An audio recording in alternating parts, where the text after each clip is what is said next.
Hi friends, it's Jessica from Three Rivers Homestead, and today it's another beautiful spring April day, and I'm with some of my little ones. I've got my two girls and baby John here, and today we're going to do some foraging for some wild edibles, some greens that we can use to make a pesto we'd like to have today for lunch. So I thought I'd take you along and show you how to forage for those and how to make that pesto.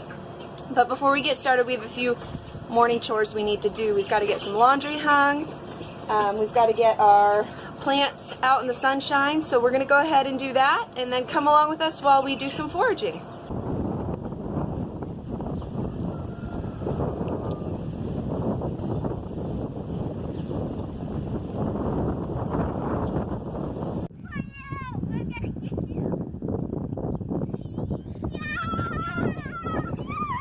Okay, let's finish getting this laundry hung.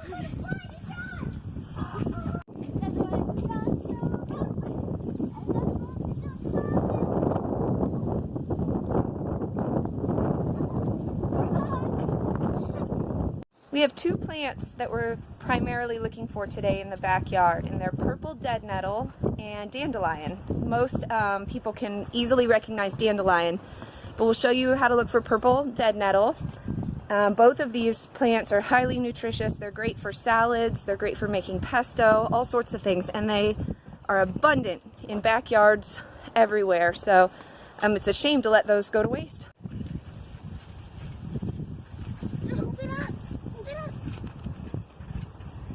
Come on. The girls found a great big patch of dead nettle yesterday, so they're going to show me exactly where to go to find it.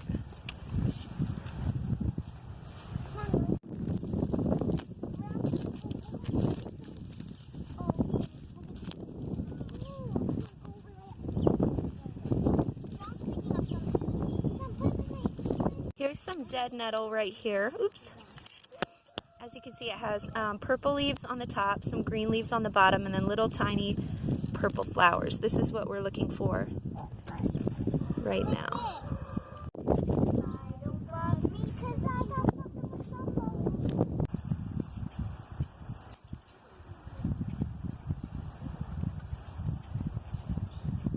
You coming, John?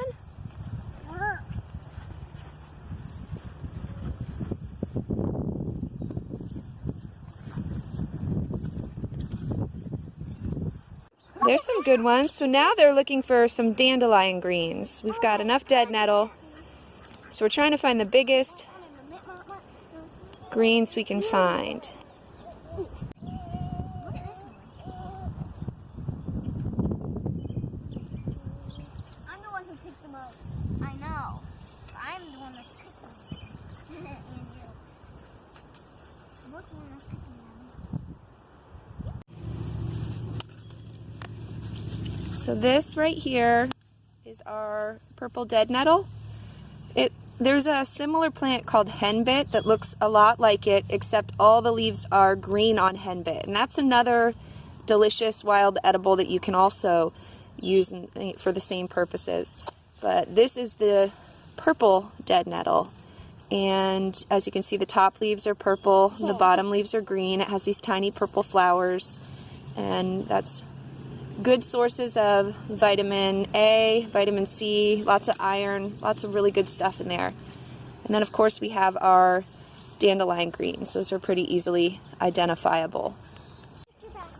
I definitely prefer to forage for my greens versus having to do the work of starting seeds and tending a garden and weeding around them.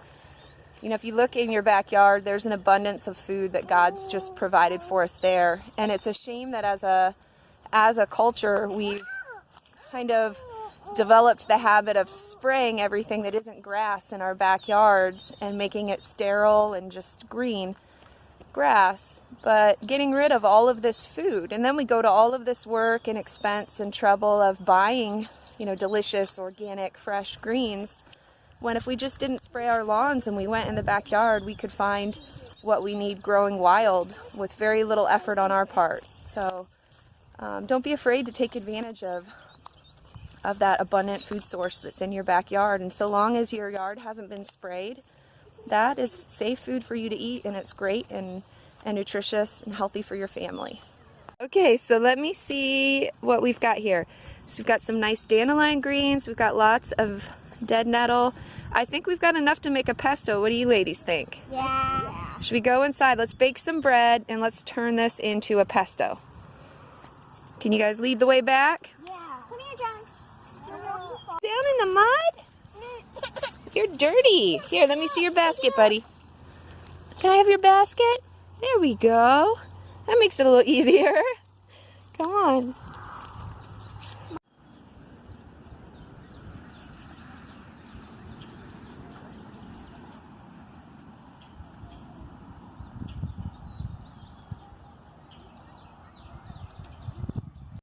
We had some baby robins hatch just maybe 2 days ago. So I thought I'd check in on them today. They're so cute and tiny.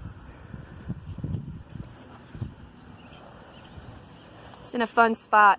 We can check on them this year. That's a new basket. Is that your basket? That's his own. That's Very his own. basket. They were some dead nettle and some dandelion. Whoa. All of those in here we eat. Really? Wow. Back inside, and our first step is we are going to wash all of our freshly picked wild greens. So the girls are kind of picking the leaves off of the stems. We're just going to use the leaves and getting them here in our colander to be washed really well.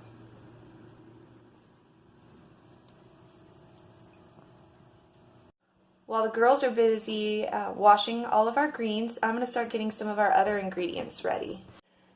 I'm going to use some wild ramps. These were given to us by a friend and picked from his woods. We don't currently have any ramps growing here on our property, but ramps are just a wild leek that grow in wooded areas a lot of times, and they have a kind of a chivy, garlicky flavor, so we're going to add those. If you don't have ramps, you could add green onions, you could add just regular garlic, anything like that would give some good flavor.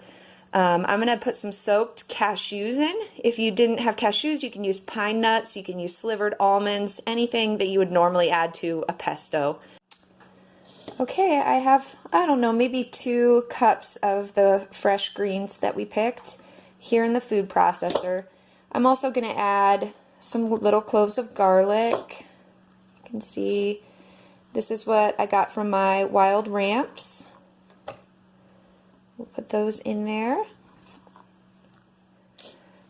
My soaked cashews. I'm not good with amounts, guys, so just kind of gauge. Sorry, got interrupted. I was just saying I don't measure all the time, especially if I'm just making something like this. So hopefully you can gauge what I'm doing here. This is some thawed lemon juice. So I'm just going to put a little bit of that in. And then I'm going to add maybe half of this olive oil, maybe about half a cup there to that. And then I'm going to get this in the food processor. I'll also probably add a little salt and pepper.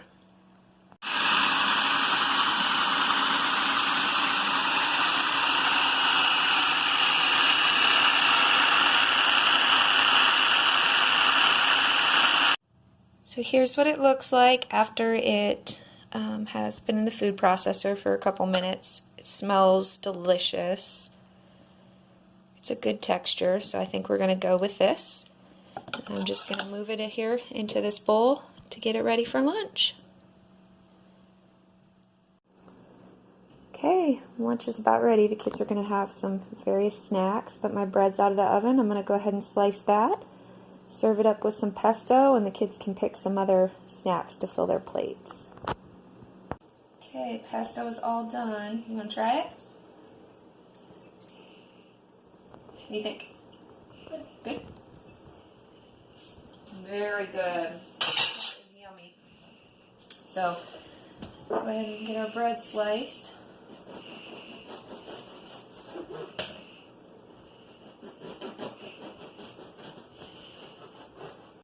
Okay, dig in, everybody. Delicious. Is it good? Ah. Heavenly. It's good. It's heavenly. That's really good. nutritious for you. Yeah? Well, the big kids at least have tried it so far, and they seem to like it. What does it taste like, guys? It's really good. Actually, it reminds me of salsa for some reason. It reminds you of salsa. Interesting. Could be the garlicky flavor with the greens. Oh, it might be dipped chips in it. There's a little bit of lemon juice in it, so that probably gives it. Lemon juice. Okay, guys, the kids are eating their lunch. I'm going to go out and say hi to Adam. He's out chainsawing some trees up. But it's been a fun day of foraging and making pesto. I hope you guys enjoyed that. You know, eating wild greens, it's not just about the nutrition you get. There's lots of medicinal benefits to eating those greens. I know dandelion is anti-inflammatory, and the dead nettle also has, I believe it's good for allergies. It's good for healing wounds and things like that. So when you eat these wild greens, you're getting multiple benefits. They say, you know, food is medicine, and so you can use your backyard and find basically whatever you need to heal.